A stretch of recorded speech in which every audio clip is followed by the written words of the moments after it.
those guys? Because you've been on some guys early, you can't talk specifics, but how do you maybe evaluate guys who you think can play on that edge, specifically in this defense? Yeah, I think it's a mentality too. It's maybe not just the athletic ability, but there's a mentality of a kid that I look for. And when I find that kid and it matches the athletic ability, that's when I really jump on them and kind of keep the process rolling. So they're all going to be talented, right? To play at this level, they're going to be talented, but mentally is going to be a thing that I really look into as well. I don't know if you remember in the spring, but one of the days we talked to Nick Herbert, we asked him how much he thought he contributed. And he was really harshly critical of the fact that, yeah, I started 7 games, but I didn't make nearly as many plays as I should have. I'm just curious, how did you evaluate what he did and what he might have this year? What did you see last year, and what do you think he can do better, more consistently in 21? Yeah, he's got a full off season underneath his belt.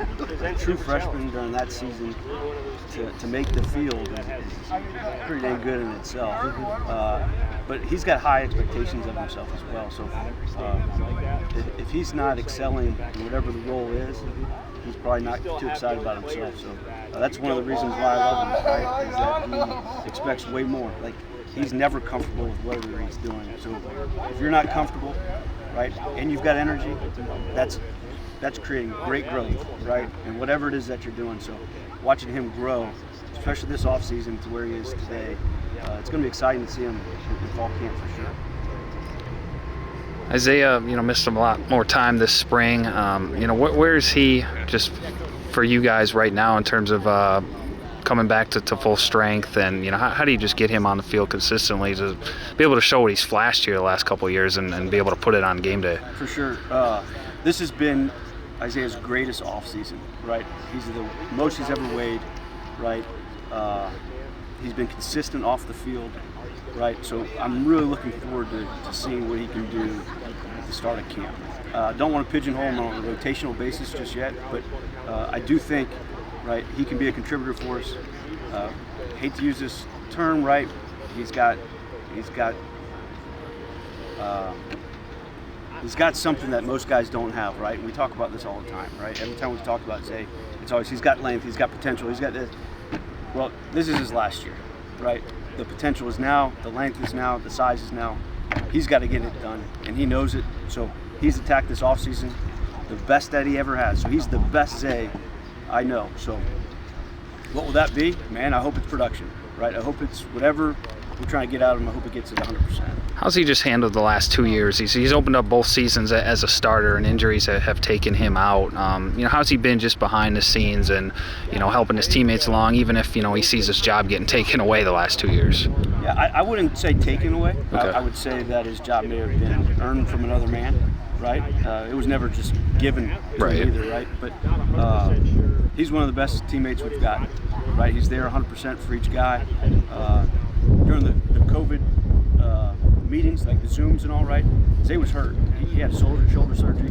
He really didn't have to participate in anything. He didn't miss one, right? So it kind of shows the guy he is, right? The guys love him. Like, he's a locker room guy, so I think his approach to the day, the guys see that, like, someone beat him out for the job, and they see that he hasn't changed the way he approaches each day. I think that reflects in the way that guys see him in the locker room. When you talk about you referred to the Zoom meeting, you were talking about last season or during the spring? Last season, yeah. And Luckily in spring we were able to. How would you just describe the competitiveness of this group right now? It looked like in the spring you had maybe up to 7 guys who could help you in one way or another. A good mix of guys who have started full seasons, guys ready to maybe take that next step, and then young hungry guys too. Yeah, and I kind of mentioned a little bit of this earlier, but I would say that right now you cannot be comfortable in the room, right? That if you're comfortable, you're going to get past, right? So my goal, my mission, especially in fall camp, is to force guys to be uncomfortable and then play with energy. And if we can get those two things going, we've got great growth. And if we can get great growth, that room's going to be outstanding, right? So that's kind of our mission statement going in. Is we got to grow, right? And I'm hoping that we can get that done early from all levels, right? From freshman to super senior, right? We're trying to get those same things.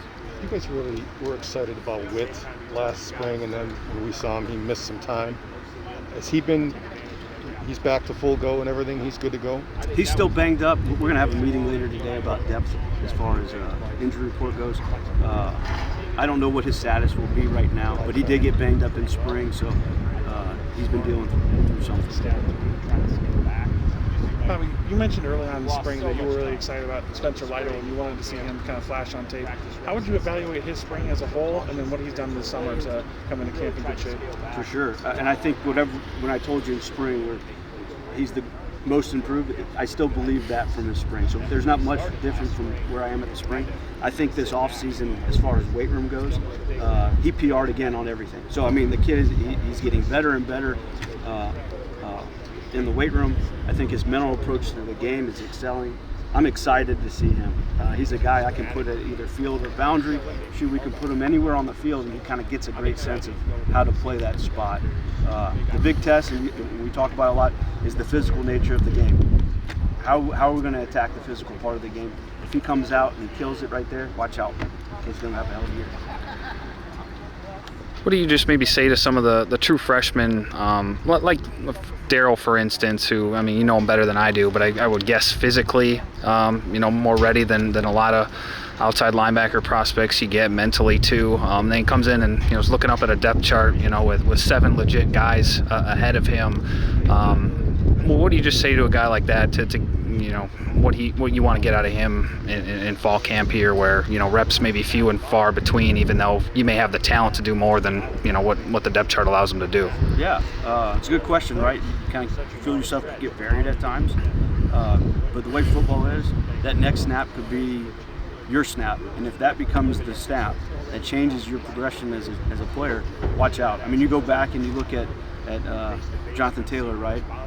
He was kind of buried there, and then all of a sudden he has a spring practice that everyone goes, who's that? That could be DP week 2, right? So if you ever get down on yourself, where you're getting too comfortable with where you're at, and I've used that term comfortable a lot already, but if you get too comfortable with being where you are, and looking up is intimidating, right? Well, you better get ready for the next snap, because that may be the spot that changes your progression as a player in Wisconsin's program, right? Either way, right? Mm-hmm. Even for a guy that's comfortable, right? That could be the snap that changes a lot. I know in the spring you talked about, you were happy with the way you guys were able to create pressure and get to the quarterback, but finishing was an issue for you. Specifically with Nick, what would you want to teach him in the spring to take him to get that next level to make sure quarterbacks are getting on the ground and not escaping him? Yeah, we did a lot of work on our get-offs, right? Our first 2 steps are something we focused a lot on. Talked a lot about bending at the top of our rush. Felt like we were within grasping distance of the quarterback a lot. We needed those 3 or 4 inches, right? We want the Q to be able to smell us coming, right? It's kind of a term like that we're that close that they can smell us, and we're there. We just got to get 2 more inches closer. So we did a lot of work on our first 2 steps, a lot of work at bending the corner right at the top of the rush, and then the big thing that we're focusing on with Nick, for one, is how do we finish practice, right? How do we finish, right? We come out, we start practice on fire. Do we finish that way? I want to be better than I was right at the end than I was when I started. So that's a big point that we've been focusing on.